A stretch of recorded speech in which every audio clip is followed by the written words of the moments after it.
এতিয়া ঝাৰখণ্ডৰ যেটো নিৰ্বাচন ঝাৰখণ্ডৰ নিৰ্বাচনত আপোনালোকে নিশ্চয় এটা কথা জানে যে ঝাৰখণ্ডৰ নিৰ্বাচনত কালি আমাৰ ইণ্ডিয়া গ্ৰুপে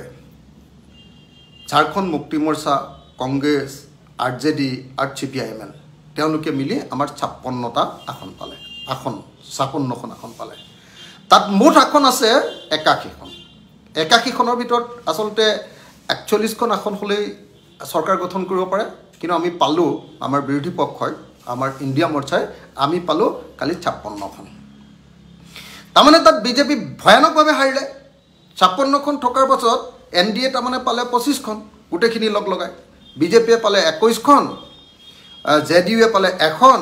এলজেপিয়ে পালে এখন আৰু কোনোবাই দুখন পালে এনেকুৱা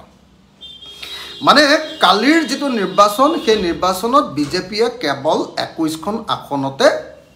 কিমানখনৰ ভিতৰত 81খন আসনৰ ভিতৰত কেৱল 21খন আসনত সীমাবদ্ধ থাকিবলগীয়া হল হিমন্ত বিশ্ব শৰ্মাই বেয়াকে ঠেকা খালে বেয়াকে হাৰিলে হিমন্ত বিশ্ব শৰ্মাৰ অৱস্থা কালি বেয়া হিমন্ত বিশ্ব শৰ্মাই কালি কোৱাৰ্টাৰ টিভি চাই থকাৰ বাহিৰে একো কাম কৰিব পৰা নাই বাহিৰলৈ ওলাব পৰা নাই তেওঁ লাজত আৰু নেশ্যনেল মিডিয়াই কালি তেওঁ বাইক ল'ব খুজিছে তেওঁ বাহিৰলৈ ওলাই আহিব পৰা অৱস্থাত নাই তেওঁ পলাইছে কালি আমাৰ কাৰণে যিবিলাক মানুহে আমি বিজেপিৰ ফেচিবাদ আৰু সাম্প্ৰদায়িকতাবাদৰ বিৰুদ্ধে যুঁজি আছো যিবিলাকে আমি অসমৰ পৰা ভাৰতৰ পৰা বিজেপিক বিদায় দিব খোজো যুঁজি আছো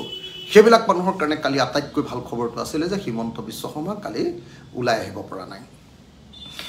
এতিয়া আপোনালোকে চাওক যে আপোনাৰ জেজেএমে 43টা সিটত খেলি ঝাৰখণ্ড মুক্তি মৰ্চাই 34টা সিট দখল কৰিলে কংগ্ৰেছে 30খন আসনত খেলি 16খন পালে কংগ্ৰেছৰ ৰিজাল্টটো বেয়া অলপ কিন্তু জেজেএমৰ ৰিজাল্ট বহুত ভাল আপোনালোকে চাওক 43ৰ ভিতৰত 34খন আৰজেডিয়ে 7খন খেলি 4খন পালে খুব ভাল ৰিজাল্ট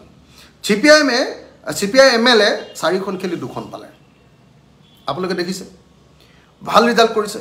আৰু বিজেপিয়ে 68খন খেলিলে 68খন 21খন পালে মাত্ৰ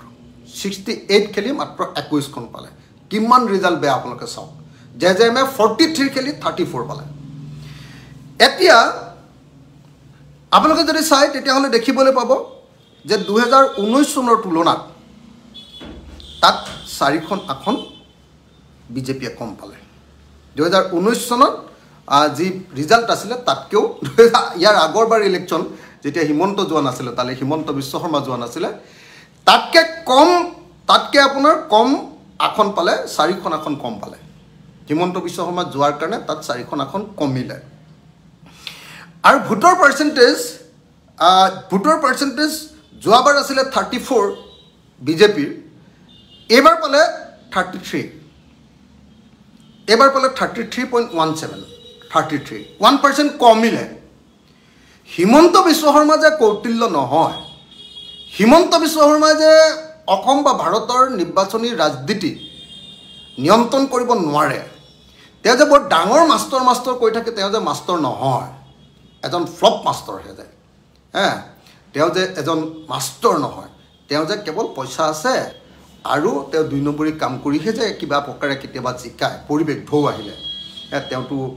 কংগ্ৰেছত থাকি তেওঁটো নিজে পাৰ্টি কৰা নাই কংগ্ৰেছত থাকোতে কংগ্ৰেছৰ ভাল দিনত তেওঁ মুখ্যমন্ত্ৰী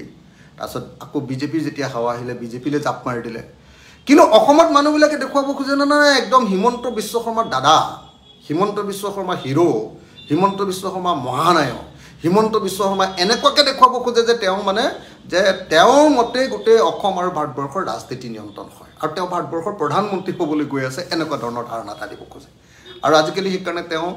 আপোনালোকে দেখিছে যে স্থানীয় মিডিয়াত মানে কোৱাতকে নেশ্যনেল মিডিয়াত ওলাবৰ কাৰণে বহুত পইচা খৰচ কৰে বুলি মই শুনিছোঁ এতিয়া এই যে আপোনালোকে জানে যে আজি কেইদিনমানৰ আগত এমপি ইলেকশ্যন হৈছিলে মাত্ৰ 5 মাহৰ আগত 5 মাহৰ আগত এমপি ইলেকশ্যন যেতিয়া কৈছিলে তেতিয়া তাত বিজেপিয়ে 8খন আসনত জিকিছিলে বিজেপিয়ে 8খন আসনত জিকিছিলে খুব ভাল ৰিজাল্ট কৰিছিলে সেইকাৰণে সকলোৱে কৈ আছিলে যে এবাৰ ঝাৰখণ্ডত বিজেপি চৰকাৰ আহিব কিন্তু হিমন্ত বিশ্ব শৰ্মাই তেল কৰি পেলালে ঝাৰখণ্ডত বিজেপিক হৰুৱাই দিলে হিমন্ত বিশ্ব শৰ্মাই বিজেপিক ডুবাই দিলে এই ডুবাই দিয়াৰ খবৰটো কোনো বাতৰি কাকতত অসমত নাই এতিয়া হিমন্ত বিশ্ব শৰ্মাই আপোনালোকে সকলোৱে জানে চব তেওঁৰ সকলোবিলাক বুদ্ধি প্ৰয়োগ কৰিছে। 1 নম্বৰ বুদ্ধি, তেওঁৰ আটাইতকৈ ডাঙৰ বুদ্ধিটো কি? হিন্দু মুছলমানৰ ৰাজনীতি। অসমৰ পৰা সেই বুদ্ধিটো নি তেওঁ ঝাৰখণ্ডত এইটো প্ৰয়োগ কৰিছিল। কৈছিলে যে ঝাৰখণ্ডৰ মানুহৰ আটাইতকৈ ডাঙৰ সমস্যাটো হ'ল অনুপ্ৰৱেশ, মুছলমান অনুপ্ৰৱেশ। তেওঁ কৈছিলে যে ঝাৰখণ্ডত মুছলমান মানুহবিলাকে তাৰ ঝাৰখণ্ডী মানুহ, তাৰ আদিবাসী মানুহ ছোৱালীবিলাকক বিয়া পাতি, তেওঁলোকে কি বুলি কয় এইটো লাভ জেহাদ বুলি কয় ন, বিয়া পাতি তেওঁলোকৰ সম্পত্তিবিলাক জব্দ কৰিছে। গতিকে তেওঁলোকৰ আটাইতকৈ ডাঙৰ কথা হ'ব যে যদি বিজেপি চৰকাৰ গঠন কৰে তেতিয়াহ'লে